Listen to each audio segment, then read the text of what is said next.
Have you ever driven somewhere, you got to your destination, and then you thought to yourself, how did I get here?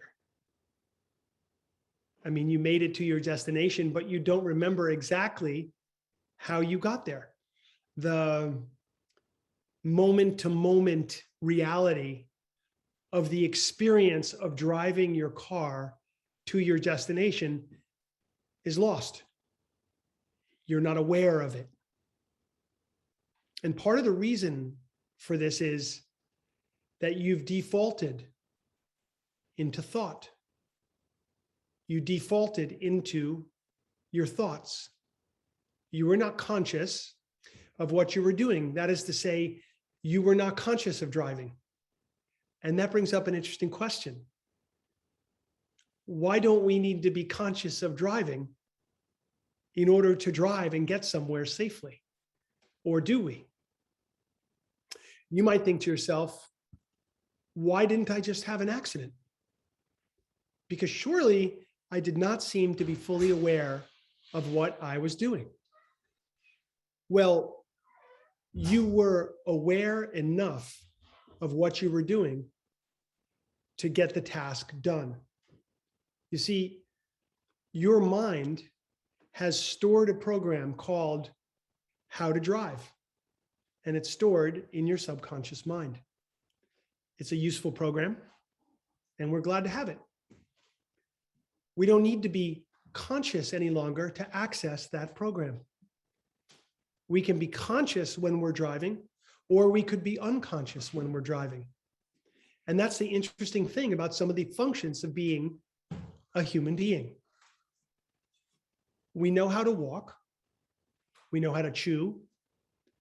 We know another 1,000 or 10,000 or million things that we can do without having to think about actually doing. These things have become second nature to us. So we don't need the conscious mind to engage in those activities any longer. Like our driving analogy, for example. So what happens if we do bring the conscious mind into these activities? What happens if you actually pay attention when you're driving? So imagine I'm in the passenger seat of your car.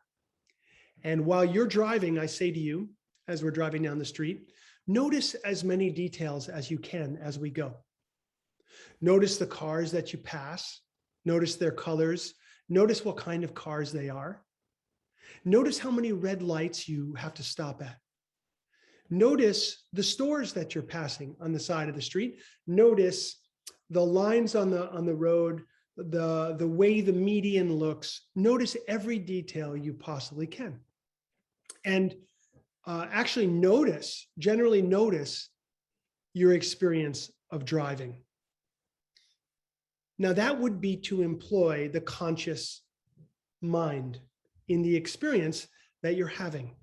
And it would be a very different experience than when you get lost in thought and you default into the subconscious mind's program of how to drive a car. Are you with me so far? Does this make sense? Are you getting this? Everybody know what I'm talking about?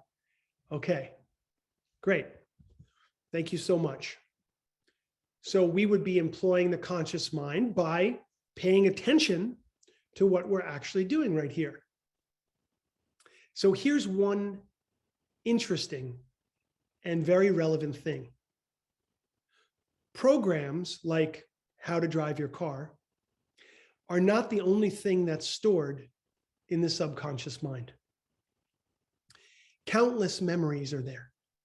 Emotional memory, fears, experiences, things you've learned before you were an adult or even a young adult or even a child, things you learned before you could even speak or make sense of your environment around you. Basically, everything you experienced or saw, witnessed, or sensorially ingested, everything you took in through your eyes, your ears, your nose, your mouth, from age 0 to 7, thereabouts, all of those experiences were recorded, if you will, into your subconscious mind. Now, there's a famous quote attributed to a Jesuit priest named Saint Ignatius Loyola. And the quote is, "Give me a child until he is 7, and I will show you the man." And that's a pretty heavy quote. It's an indicator that our childhood experiences from 0 to 7 are so profound and so influential on how we are later in life. That, this is a statement that scares the shit out of most parents, who all of a sudden feel this undue sense of responsibility and influence in what ends up happening to their children. Now, of course, parents do influence their children, but it's important that we remember children are influenced by everything and everyone and everything they see, touch, taste, smell, and hear. Children take that in from 0 to 7 years old. What happens at 7?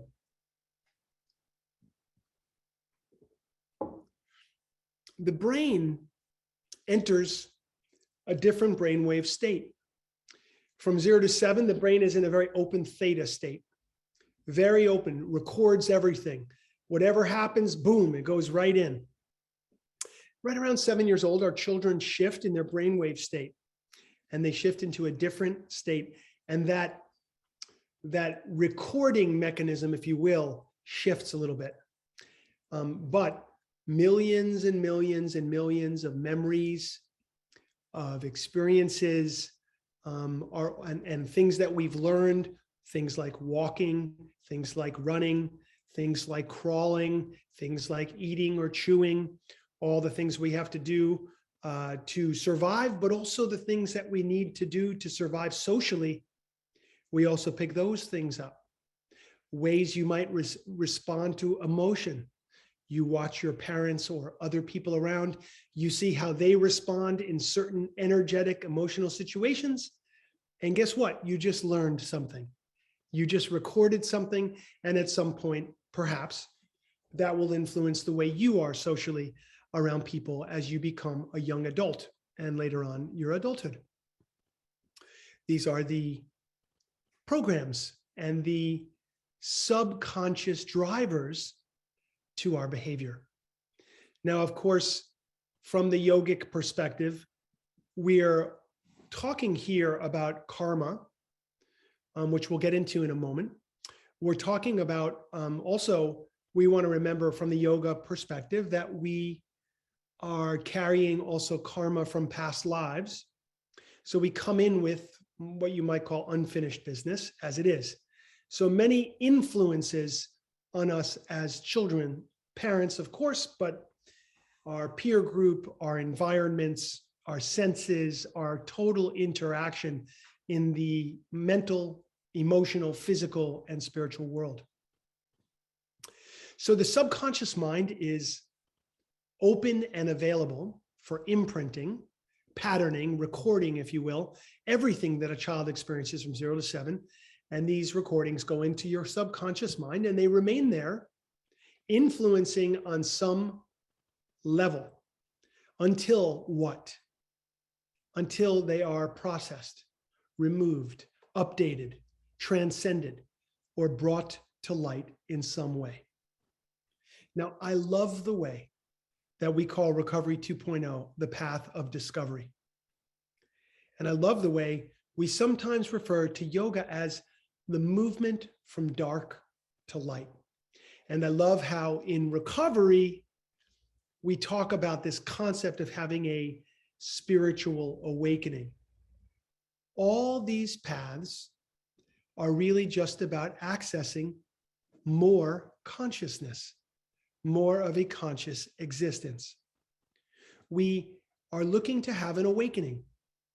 Awakening to what? Awaken into a more conscious way of being in the world. We were stuck in patterns and we were stuck in addictions, and we've been able to break out of those patterns, which were basically our subconscious programs running the show. And we collectively, to a great extent, we've been able to become more conscious beings in our recovery, no longer being controlled by the subconscious mind, no longer under the influence, if you will, of subconscious patterning.